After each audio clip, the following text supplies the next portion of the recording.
बिस्मिल्लाहिर्रहमानिर्रहीम, अस्सलाम वालेकुम। आज के एक नए टॉपिक के साथ मैं हूं सादिया सुफियान। आज का हमारा टॉपिक है ऑब्जेक्टिव टाइप टेस्ट। आज के इस टॉपिक में हम बात करेंगे ऑब्जेक्टिव टाइप टेस्ट के इंट्रोडक्शन के बारे में, प्लस हम इसकी टाइप्स के बारे में बात करेंगे, जिसमें यहाँ पर मेरे पास मेंशन है matching items, multiple choice, true false, completion items और शॉर्ट क्वेश्चन आंसर्स।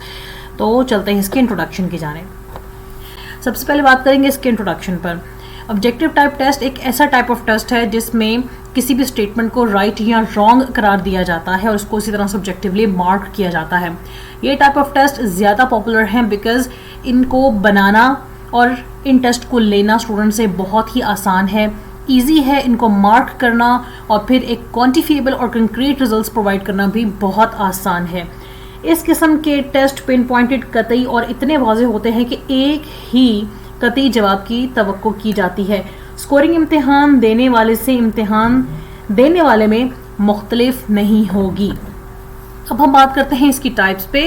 तो यहाँ पर जो मेरे पास टाइप्स मेंशन हैं वो है matching items, multiple choice, true false, completion items और शॉर्ट आंसर्स। आज पहले बात करेंगे मैचिंग आइटम्स पे।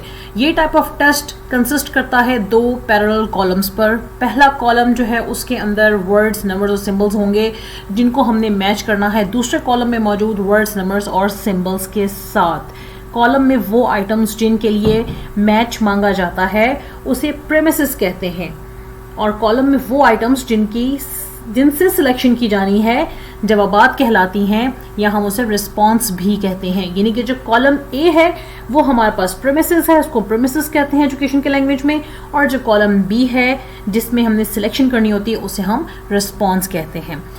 यहाँ पर एक एग्जाम्पल मेंशन की गई है जिसके अंदर दो कॉलम हैं, कॉलम ए और कॉलम बी। कॉलम ए यानी कि प्रेमिसेस, कॉलम बी यानी कि रिस्पॉन्स। कॉलम ए क्वेश्चंस के साथ है, कॉलम बी रिस्पॉन्स यानी कि उसके आंसर्स के साथ है। कॉलम ए में यहाँ पर पहली स्टेटमेंट है जी कायद-ए-आज़म बिलीव्ड इन, और अब कॉलम बी में से मैंने इसका जो एक्यूरेट आंसर है मैंने उसके साथ इसकी मैचिंग कर दी है, यानी कि एक लाइन लगाकर मैंने इसको मैच कर दिया, इनके इसके रिस्पॉन्स के साथ मैंने इसको मैच कर दिया है। Quaid-e-Azam believed in unity, faith and discipline. इस तरह से सेकंड स्टेटमेंट है एजुकेशन कम्स फ्रॉम, तो इसका जो एक्यूरेट आंसर है उसके साथ मैंने इसको मैच कर दिया है, education comes from Latin word educere. Third statement है टाइप्स ऑफ असेसमेंट्स आर, तो इसकी जो सही रिस्पॉन्स है कॉलम बी में वो है प्लेसमेंट समेटिव। ठीक है जी, इसको कहते हैं मैचिंग आइटम्स। सेकंड हम बात करेंगे यहाँ पर मल्टीपल चॉइस आइटम्स में। ये कंसिस्ट करता है एक प्रॉब्लम और फिर लिस्ट ऑफ अल्टरनेट सिलेक्शंस पर। यही कि इसके अंदर एक प्रॉब्लम दे दी जाती है और फिर उससे रिलेटेड आंसर्स जो हैं वो मेंशन कर दिए जाते हैं। लर्नर या स्टूडेंट ने उसमें से एक जो बेस्ट आंसर होता है उसको चूज करना होता है। ये प्रॉब्लम स्टेट की जाती है एज अ डायरेक्ट क्वेश्चन भी और एज एन इनकम्प्लीट स्टेटमेंट। यहाँ पे देखिए मैंने एग्जांपल में मेंशन किया हुआ है डायरेक्ट क्वेश्चन फॉर्म कैसे होता है। क्वेश्चन है in which one of the following cities is the capital of Balochistan. अब आपने यहाँ पर बलूचिस्तान की कैपिटल सिटी बतानी है। अब ये देखें चार इसके अंदर जो अल्टरनेट्स हैं वो मेंशन हैं। ए इस्लामाबाद, बी कराची, सी लाहौर, डी क्वेटा।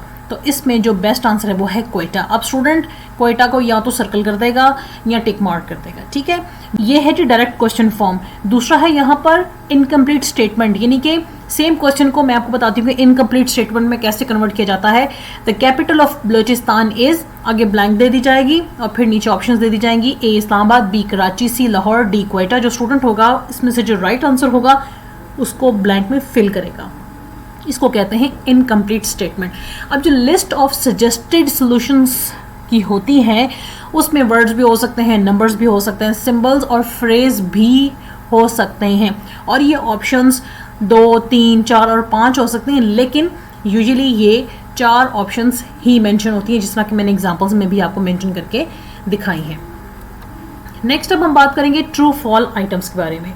एक रिवायत में ट्रू फॉल्स सवालात में तुलबा से ये फैसला करने के लिए कहा जाता है कि आया कोई हकीकत पर मबनी बयान सही है या गलत।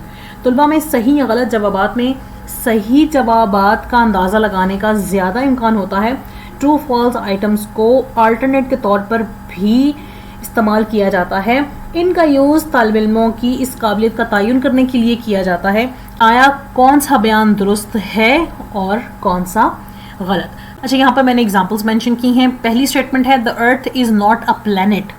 अब यहाँ पर लर्नर या स्टूडेंट बताएगा कि वाकई earth is not a planet, क्या अर्थ प्लैनेट नहीं है।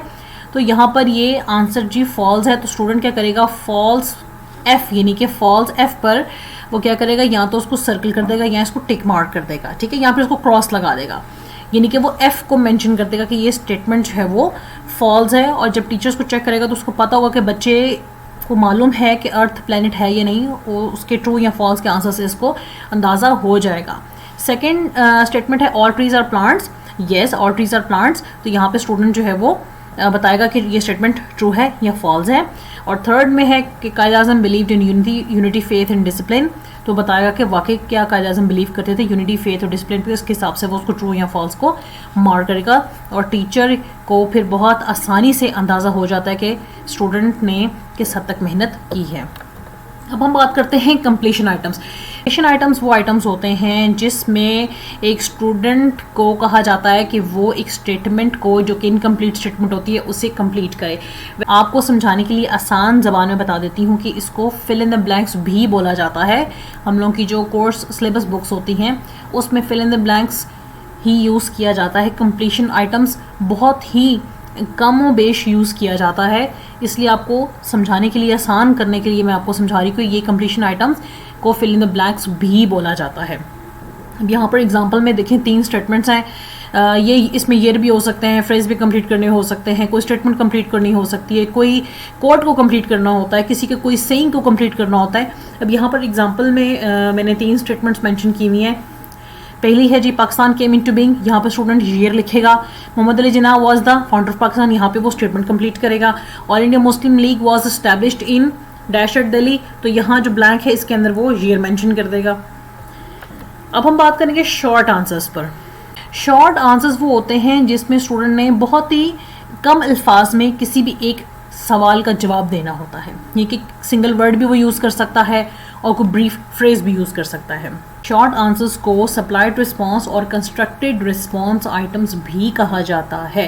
These are an effective measure of a student's ability, ये मतलब स्टूडेंट्स की एबिलिटी को मेजर करने के लिए बहुत इफेक्टिव हैं। यानी कि क्यों इफेक्टिव है, क्योंकि स्टूडेंट रिकॉल करता है ना, स्पेसिफिक टारगेट इन्फॉर्मेशन प्रोवाइड करता है, क्योंकि एक सवाल का जवाब उसने एक वर्ड में या एक फ्रेज में उसने बयान करना होता है, तो फिर वो टारगेट इन्फॉर्मेशन प्रोवाइड करता है और ये कम स्कोर्स भी होते हैं, ठीक है। जैसे यहाँ पे क्वेश्चन है right the names of parts of plants, अब यहाँ पे सिर्फ पार्ट्स ऑफ प्लांट्स ही लिखने हैं, वो कोई उसको डिस्क्राइब नहीं करेगा, सिर्फ उनके नाम लिखने हैं, ठीक है। और बी क्वेश्चन है जी how many types of assessments, name them. अब यहाँ पे टाइप्स ऑफ असेसमेंट पूछेंगे कि कितनी है, नेम देम, उनके सिर्फ उनका नाम पूछा गया, स्टूडेंट ने यहाँ पे उसका सिर्फ नाम मेंशन करना है, कोई भी डिस्क्रिप्शन यहाँ पर स्टूडेंट से नहीं मांगी गई। और जो शॉर्ट क्वेश्चन आंसर्स होते हैं इनके स्कोर्स, इनके जो मार्क्स होते हैं वो भी कम होते हैं आम क्वेश्चंस के हिसाब से, लॉन्ग क्वेश्चंस के हिसाब से। Thanks for watching this video, please subscribe, like and share.